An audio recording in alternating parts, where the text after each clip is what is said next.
Story 2 of Francis and Robert Stories. A Rabbit's Tale.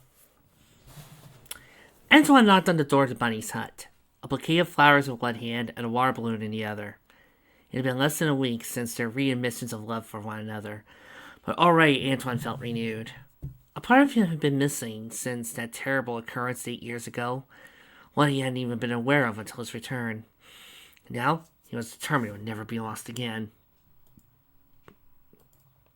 Antoine knocked again, growing a tad impatient. He knew she was home. He had seen her walk in just moments before. He knew that he was early for their date, but he wanted to surprise her. He tried the doorknob. The door swung open silently. Antoine put his head inside. "Bunnie!" he called cautiously. Bunnie's hut was well furnished, a rarity in these times. She had apparently been able to salvage most of her family's possessions after Robotnik took over. Where he had found him and how she got him, he would probably never know. Well, if we go by Archie's depiction of her parents... Ugh! You don't want to know. But hey, who knows, maybe her uncle helped out. The ass. Singing from behind the door caught his attention. Antoine smiled. Bunnie was singing a song he had taught her when they were children. It was the first thing he had given her to show his affection. Perhaps it was not surprising she remembered it after all this time. Antoine allowed himself to relive some moments from his past, before his past self took over. Laying the flowers he had brought on a nearby table, he clutched the water balloon in his hand and crept towards the closed door, trying not to make a sound. It felt good making people laugh again. But the water balloon gag wasn't nearly as funny as it was 8 years ago. Perhaps it's time to update his tricks. A loose floorboard creaked under his weight, and Antoine froze immediately. Bud's singing stopped for a second. Antoine held his breath, thinking that even the sound would give him away. After almost a monumental delay, or so it seemed to Antoine, Bunnie resumed singing as he had heard nothing. Antoine let loose his breath in a barely audible sigh of relief and continued creeping.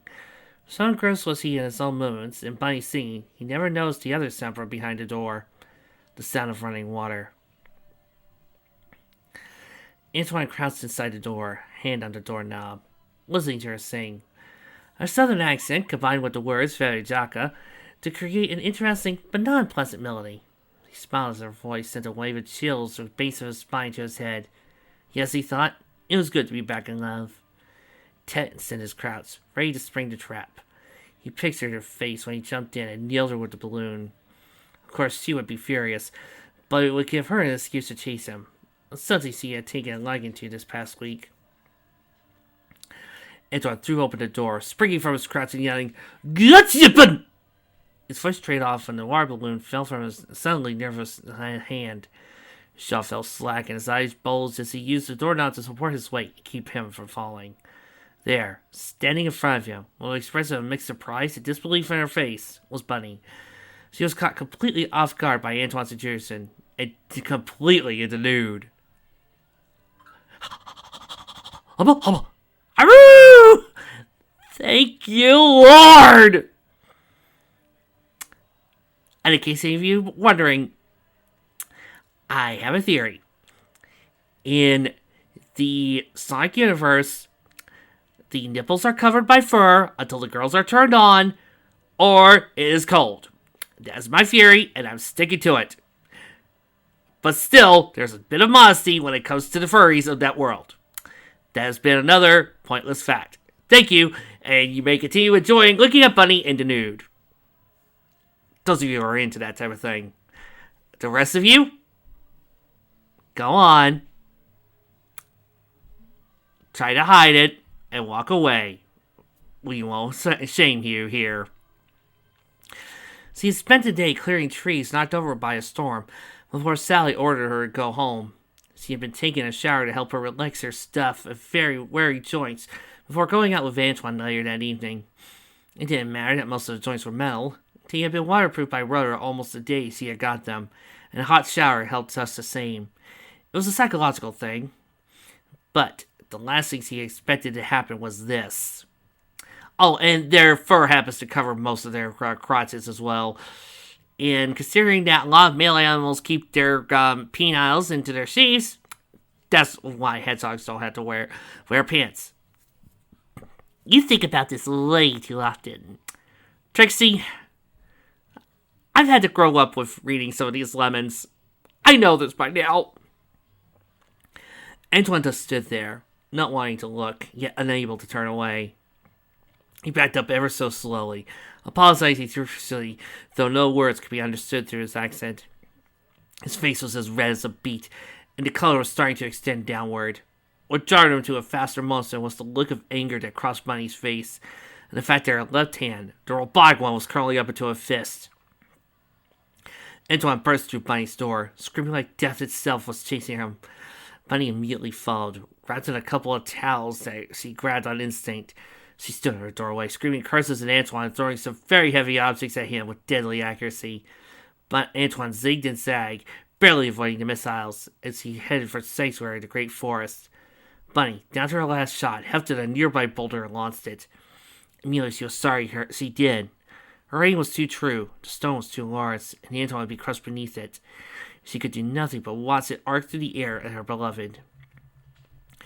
What happened next, only Bunnie was witness to. Sensing his doom, Antoine dived out of the way as the boulder came crashing down. Bunnie winced as it came down his right arm flush, knowing it would smash his bones to powder in seconds. The boulder impacted Antoine's upper arm with bone-breaking thud, but instead the boulder broke cleanly at the point of impact. It crashed to the ground in two separate halves. Antoine grasped at the boulder. They quickly looked around to see if anyone had seen what had happened. He ran off to the forest, pumping his boulder arms as if the boulder had never even touched him. Bunnie's mouth opened in a small O of wonder. She walked back inside her hut, bemused and confused. By all rights, Antoine's arms should have been crushed beyond the point of saving. Of course, he was glad it wasn't. It saved her from a nasty guilt trip. But it made no sense. Bunnie hated when things didn't make sense. Bunnie considered it as she drived off and got dressed. She made her mind to track down and find Antoine for two reasons. First, she wanted to know what just happened. Second, she wanted to apologize for losing her cool. She really did not mind being viewed by Antoine like that. She had, in fact, secretly desired it for years. It was as if she wanted to be on her terms, not by accident. Lucky no good son of a... She went outside her room and saw the unbroken water balloon lying by the bathroom door. I might just have a use for this later, she thought, and put it carefully in a pocket of her jumpsuit, and walked after Antoine, forcing herself to go slow. She knew she could not have gone far, but she wanted to give him a chance to recover from his fear. She didn't want to seem like she was coming after him for blood. Just after entering the great forest, he came upon Tails, leaning heavily against a tree. His eyes were making small circles, and his tail twisted in obvious discomfort. Tails, honey, Bunnie said, concerned. What happened? I'll be right with you, Bunnie, he said, trying to focus on her. All three of you. He shook his head violently, trying to clear the cobwebs. I hate when that happens. He muttered, sat down against a tree. What happened? Bunnie asked, sitting down next to him. I was practicing my flying when Antoine ran by me like a barrel of heck, knocked me into a little tailspin. He clapped his hands over his mouth. You ain't gonna tell Sally I cursed, are you, Aunt Bunnie? Tails asked, using his most innocent voice. So I could get in real trouble. What isn't rotating ankle work much longer, Suga? Bunnie said, laughing. We all know you're just about coming late. You said have that chocolate sonic? Tails made a face like he had just tasted something really sour. No way. I don't want to ever grow up and date girls. He spat that last out. Besides, I don't think Sonic wants to have that talk with me. He gets all nervous whenever Sally misses it. Please with that, sugar hog. I was nervous about this subject, even with us grown-ups. She held her smile a moment longer. Face turned serious. Well, I can't figure out why you don't want to grow up. Well, when I was younger than you, I wouldn't like to grow up. How can you never talk about that? Tails asked, quickly changing the subject. I can talk about your life before you got roboticized. How exactly did that happen? Bunnie grimaced slightly, but almost immediately returned to her tearful self.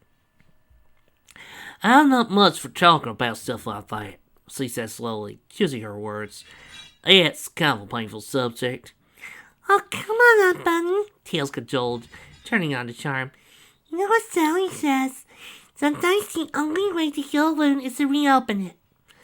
Bunny gave Tails a crooked half smile, sending him in fits of laughter. My stars, Tails. You're gonna be a heartbreaker real soon with the girls, whether you like it or not. He already is, Bunny. Have you seen his list of ships?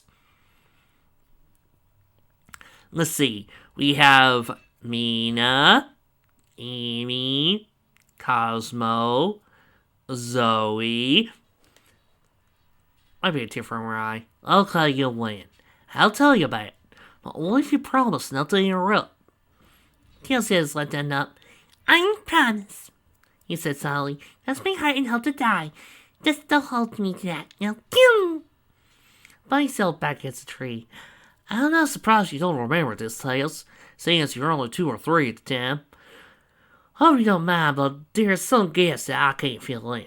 I was out for birthdays, and old Antoine knows the rest. What does Antoine have to do with this? Tails asked. Was I to be hearing my name? Antoine asked, looking out from behind a bush. Seeing Bunny, started backing away. Maybe I should see, how'd you say, Jason? Oh, right there, you! Bunny yelled, standing up and marching towards a suddenly Wilson Antoine. How's some unfinished business with you concerning that prank of yours today? Okay, a fight! Tails got on his knees, both tails wagging anticipation. Bunny, I assure you I did not mean to. Bunny stifled Antoine's reply with a big wet sloppy kiss. You gross! Tails remarked, singing his tongue out. Does you guys ever get tired of that stuff? Bunny pulled away for a moment. Forgive me? She asked, looking into his eyes. Antoine cleared his throat, flustered. I am the one who should be asking you that question, he said. Bunny waved it off. Come over here, sit down, lover. I was just about to tell tales about how you saved me from being roboticized. I need you to fill in the blanks. Saved you? Tails exclaimed. It's that guy here. Antoine's face grew very serious. Are you sure you're ready for this? He asked, sitting down on her Hiram's lap. You do not have to be doing this yet. I know, but I've held all this in staff for too long. It's getting near bone point. Hey! A voice called from above. Can we join the party? All three looked up and saw Sliker Rotor riding with Dulcie, with Sally flying alongside them. Dulcie came in for a landing, and Sally's guidance managed to land safely. You get a better feel for this when you see it from her perspective, Sally remarked, landing beside Dulcie as the men got off. She looked at Antoine holding Bunny aside. I've forgotten how close you two were back then, she said, smiling. You know, in a way, I almost miss you and Sonic fighting over me, Antoine, she said in mock seriousness. Too bad, Sally girl, Bunny said chucklingly. I thought I'd come back, and I ain't ever let him go. Everyone got a good laugh at that. Bunny might have forgotten why they were there. Tails hadn't cleared his throat. Aunt Bunny was just about to tell me how she got roboticized, Aunt Sally, she asked. He said. No kidding, though, bro, Sonic asked, sitting near Tails. Hey, mind if we stay and listen? Yeah, Rora said. You two have been awfully tight-lipped about this. I never did believe that story you cooked up, Antoine. Bunny looked at Antoine and he shrugged. I guess, how you say, the dog is at the bag. Nice cat, Antoine. Bunny and on softly, wagging a finger at his face. Y'all make yourselves comfy, and I'll get this story started. Okay, Dulcie said. Story time! She stepped down next to Tails and curled her tail around his legs. Rudder sat next to Dulcie and Sally tilted Sonic's lap. You okay, Sugar Hog? Bunny asked, seeing Sonic's look of pain. Yeah, fine. Sonic replied in a slightly higher pitched voice. He cleared his throat. Man, Sally, he said, his voice back to normal. You put it on weight? Must be all those chili dogs you've been scarfing. Excuse me, Sonic Hedgehog, Sally said, looking at fake shock. You're the one who got me started with them, so you get to deal with the consequences. Besides, you ain't thin that yourself. I think both of you need to go on that, Bunny said, laughing. Maybe you could go to train with Antoine, mine. Actually, that's not much a bad idea, Bunny, Sally replied. The two females would probably lost their tire discussing on the merits of learning the martial arts. Tails did not voice his impatience. Would you two stop stalling and get on with the story? He asked, anger obviously in his voice. Tails, Sally said in her most motherly tone, you have no right to talk to Bunny like that. Apologize immediately. No sale, Tails is right. If I don't get on with the story, I just might lose my nerve altogether. How could you be losing your nerves? Antoine asked, slightly confused. No one paid him any attention. He talked enough to not keeping up on mummy and slang. Bunny sighed as everyone settled back comfortable. Tails, grateful to Bunny for that bailout, found that if he closed his eyes, he could see the events unfold as Bunny and Antoine described them. Time to bring out an old chestnut from a classic comedy movie, but 8 years ago, when everyone but Tails was 8 or 9, Bunny had been a cute little kid, or so she thought, and very anxious to grow up. She had been trying on different clothes all day, finally settling on the purple jumpsuit she is known for wearing today. She thought on her way to ask her best friend in the world, Princess Sally, about what she thought, when she heard an all too familiar whistling sound. Quickly stepping aside, she saw a water balloon through the air, and exploded on the ground right where she had been standing. You're getting slow, Antoine, she called to the treetops. A dissatisfied rustle of leaves told her that she had just identified her attacker. With a spiked smile, she continued towards Sally's hut, glad that she had caused Antoine to miss. Just as she took her first step, her foot brushed against a fine wire stretched out between two trees. Uh-oh, she thought, looking skyward. A bucket that had been precariously perched on a limb on a nearby tree tripped over, spilling its contents. A gallon of ice water fell on Bunny as she just stood there letting it drip and soak her suit. The final insult came when the bucket fell and landed upside down on her head. Someone jumped from the tree and landed beside her, laughing. Ha ha! And Mademoiselle Bunny, Antoine said between laughs. it appears you are having a new nickname to match your new clothes. I was thinking we should now call you Le Buckethead. He tapped the bucket a few times and walked away, laughing. Bunny lifted the bucket off her head and glared at Antoine's back. Well, these days, you'll get what's coming to you, Antoine, she yelled, but only laughed harder. Bucket in hand, she stalked over to Sally's hut and slammed the door behind her. Sally looked up from her computer, Nicole, and saw Bunny was seething. Back when Nicole was a little kitten. I'm sorry, folks, but for the rest of this fic, instead of imagining the pocket pilot, I'm going to continue to think about Nicole's hologram form. Because I like the links. Antoine got you again, she inquired offhandedly. Bunny threw the bucket in a corner and flopped on a bed. I swear, Sally girl, Antoine's nearly trying to take me off, she said, head buried in a pillow. Sally closed up Nicole and sat next to Bunny. That might in fact that Bunny was soaking the entire bed. I feel the same way about Sonic, she said consolingly, laying a comforting hand on her friend's back. Sometimes he could be so frustrating, but I do love him. Bunny sat up and looked at Sally. Sally girl, why is it that a girl like us wants to give her heart to is always the one who knows them the most? Sally smiled. Because that's only immature boys can like them and express their feelings for us mature women. Threw her breast in her nanny, Rosie. Bunny tried to hold a straight face but couldn't. She and Sally dissolved with laughter, hugging each other to keep from falling into the floor. Well, hear us talk, Bunny said, still giggling. Everyone thinks we're a couple of babies instead of 8-year-olds.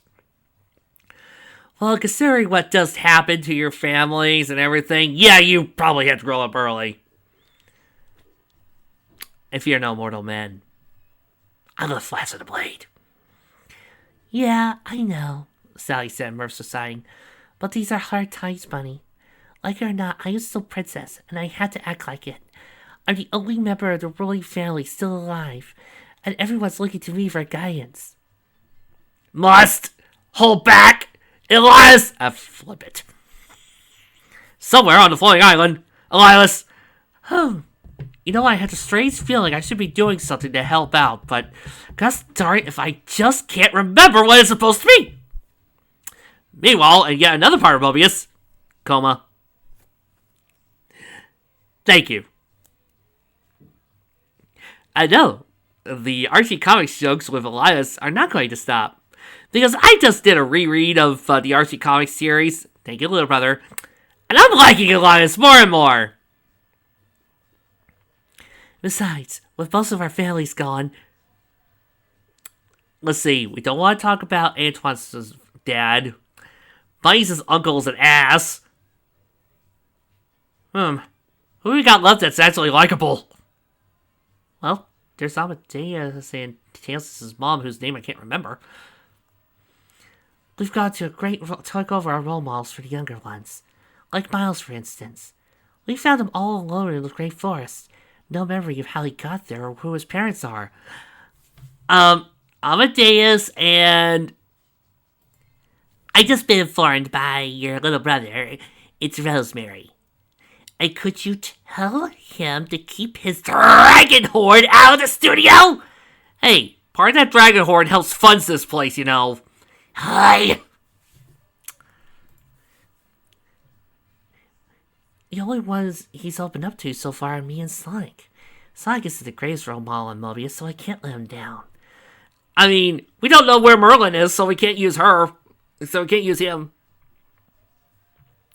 A strange one, that, Miles, to your Tails and all. What do you think of mine, Sally?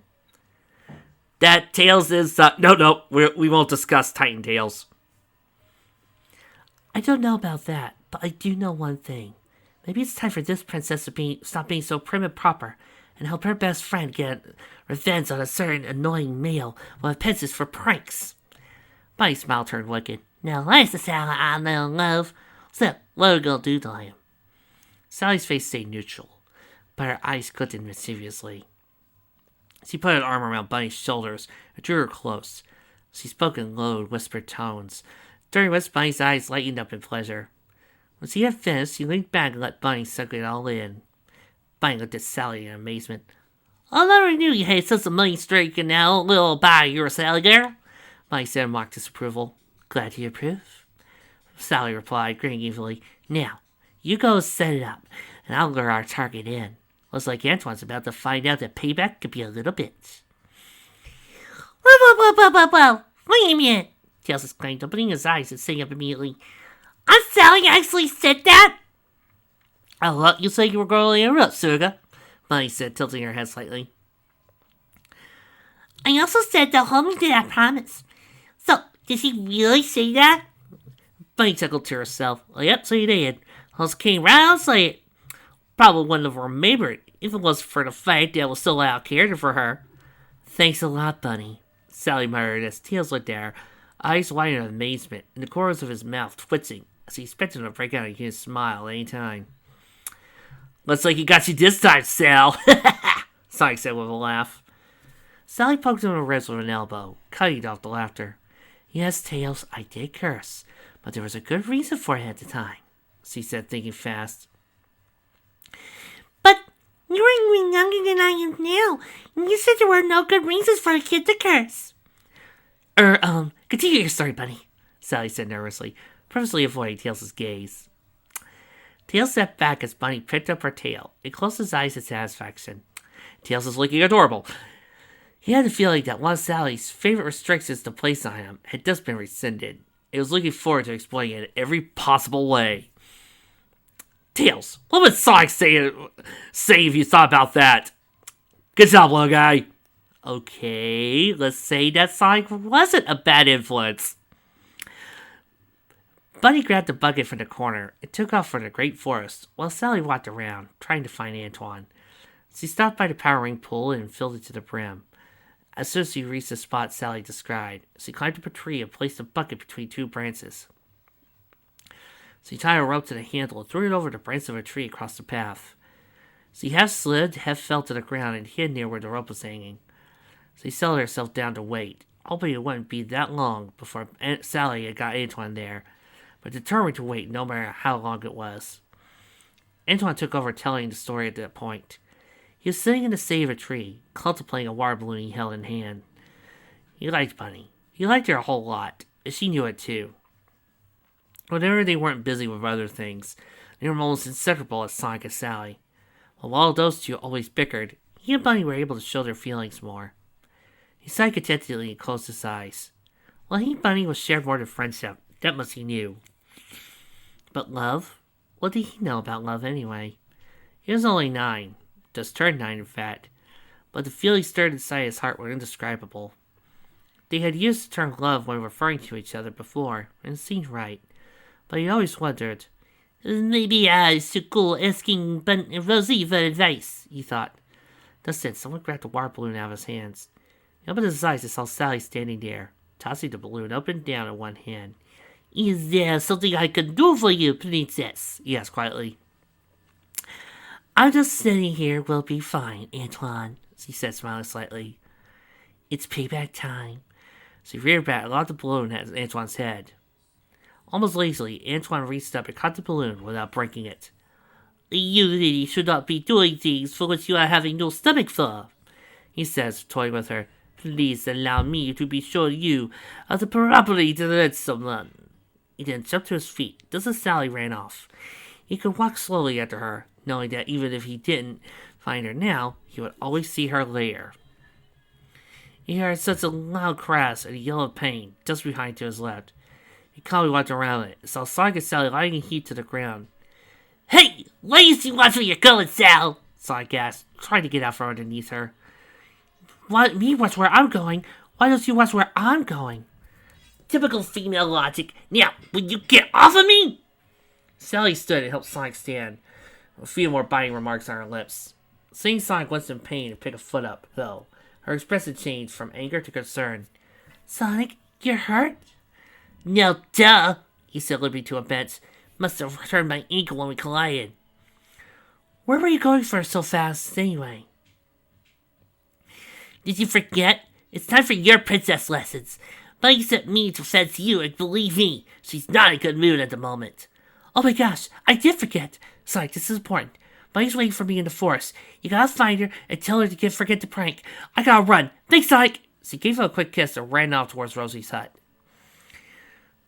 Please do not be concerning yourself with this, Sonic, Antoine said. I have heard that Sally told you, and I would be happy to tell Bunny. Thanks, Aunt. I better go have one of the adults look at this ankle. He got up and looked unsteadily towards the nearby hut. Man, I hate walking, Antoine heard him say as he disappeared in the forest. Antoine walked towards the great forest, humming happily. He had a feeling that Sally was trying to set him up. Now I had a chance to turn the tables on Bunny. He searched the tree tops as he watched and saw a bucket pretty well hidden among the branches. Clever, he thought, talking to the trees himself, but not quite clever enough. I think I'll just wait here until Bunny gets impatient and have some fun. An hour passed, and Bunny stayed put. Another hour passed with similar results. Antoine had to give her credit. Even he did not have this much patience with most of his pranks, unless they were big ones. He mulled it over and decided to let Bunny off the hook. He was just about to jump down and trigger the trap when a siren caught his attention. Antoine froze in terror.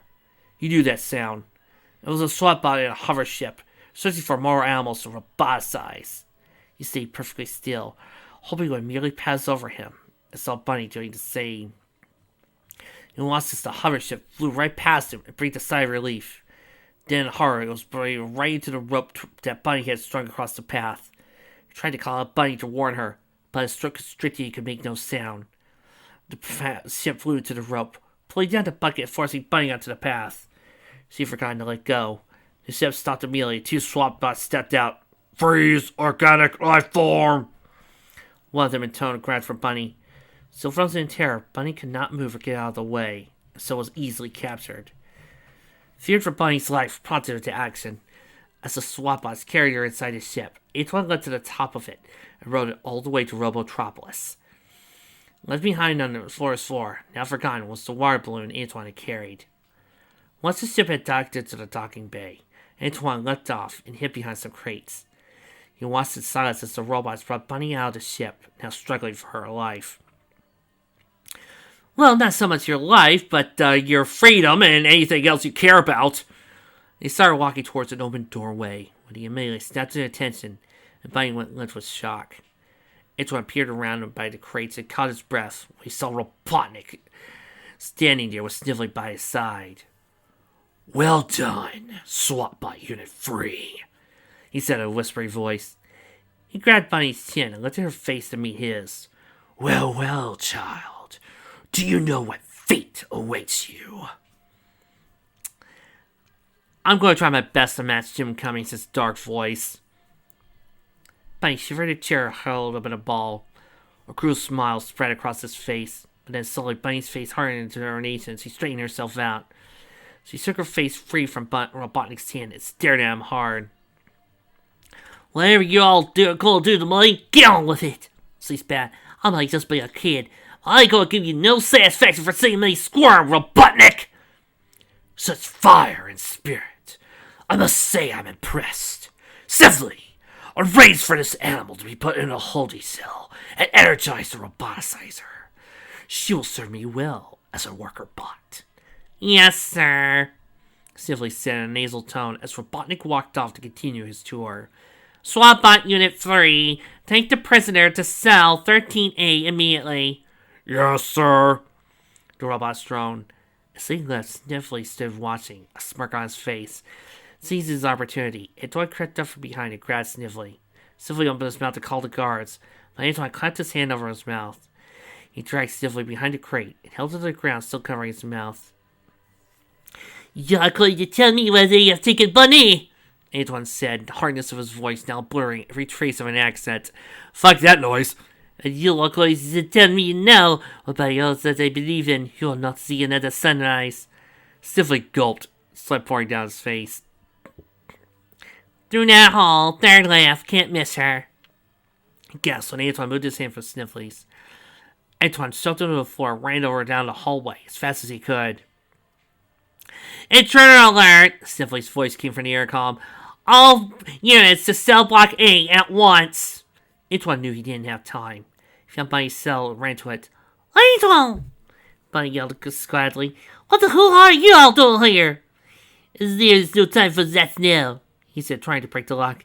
There's what's coming! When the lock wouldn't give, he filled with a control panel, entering the numbers at random. Under the third try, he smashed his fist into the panel in frustration. Instantly, a paralyzing soul of electricity shot through him, rendering him instantly unconscious. Antoine!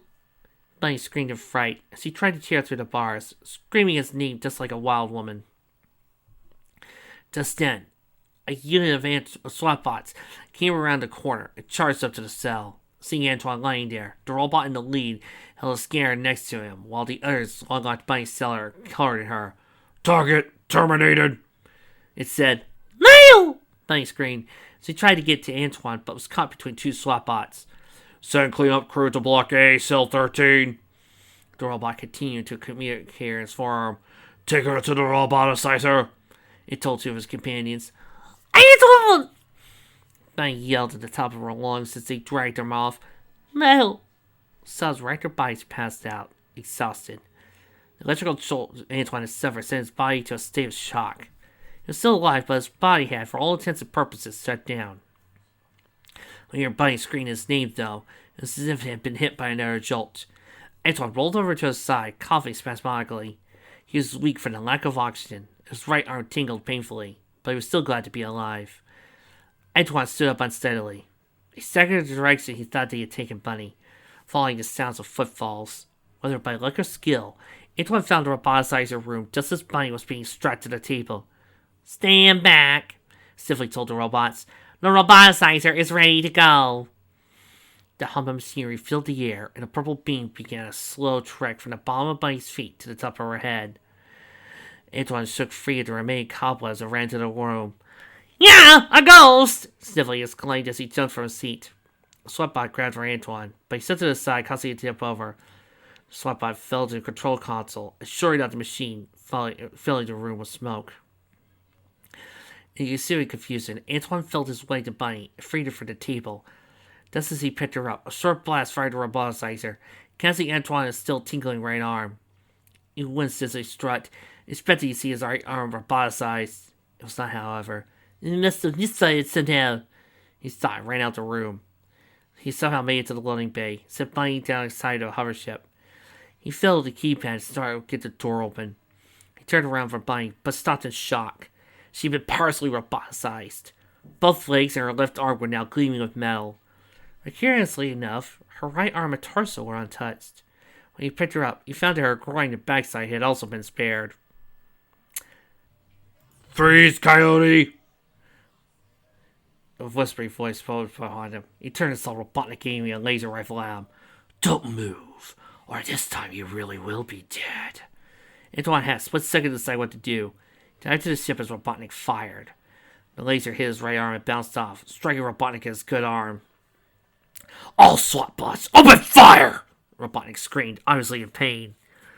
This time, it was Rotor's turn to interrupt. "Wait a minute," he said, scratching his head, his tails up in his eyes. "That's off your arm. How could that be? You should have been toast." "Oh, yeah," Bunny said, twisting around so he could look at Antoine's face. "When I threw that boulder at you today, it hit that arm and split in two. How come?" "You threw a boulder at him?" Sonic asked. "What makes you do that? Did he catch you in the shower or something?" Both Bunny and Antoine immediately turned a bright shade of red that everyone knew Sonic hit the nail on the head. Everyone just stared at the speechless couple. Speechless for their own reasons. Bunny found her voice first. "Well, Sugar Hog, that story will keep for another time. Antoine still has to explain about his arm." "Easy," Antoine said quickly, anxious to get off the subject. "It seems that the electric volt I received protected my arm from being roboticized. At least that's what I was thinking. I figured out that my arm is normal flesh and blood until, how you'll say, the adrenaline rushes." Antoine rolled up his right sleeve, grabbed Bunny, and suddenly kissed her hard. Bunny was taken back for a few seconds, but as soon as kissing Antoine just as hard, everyone there wondered what this was all about, but they soon got their answer. Small bolts of purple lightning surrounded Antoine's arm. In seconds, his entire upper right arm was cold metal. "Voila!" he said as he pulled away from Bunny. Everyone stared wordlessly at Antoine's arm. "When can you tell someone about that, Antoine?" Tails asked. "That, my friend, will be revealed in the next part of the story. Please to be having some patience while I conclude that tale." Antoine laid Bunny in a chair and started hitting the buttons at random. The engines roared to life, and the ship rose above the ground. He somehow managed to guide it out of Robotropolis. It flew right into the great forest where he promptly crashed.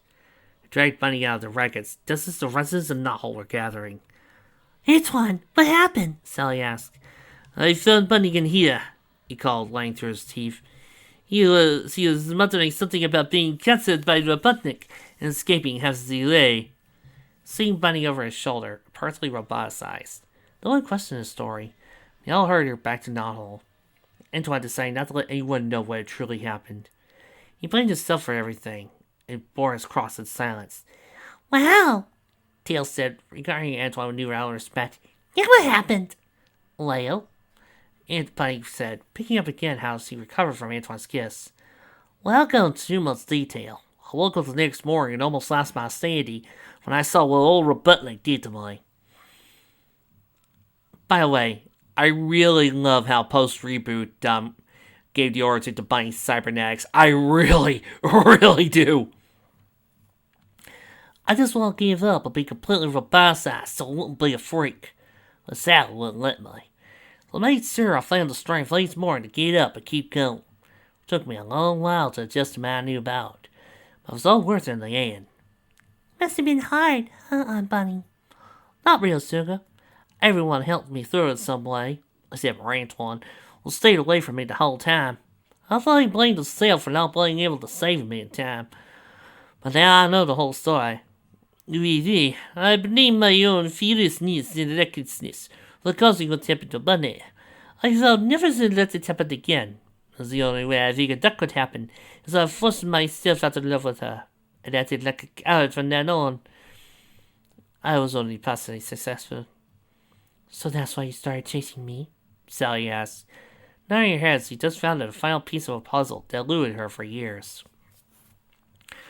"I thought it was you couldn't handle the way Bunny looked. That's why you kept going a cold shoulder from me." Antoine nodded. But if you had known, you would have tried to, how you say, set it up again. I could not be allowing that thing to ever happen.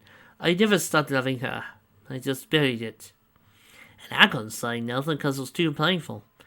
I was just glad to be alive when that ant was alive.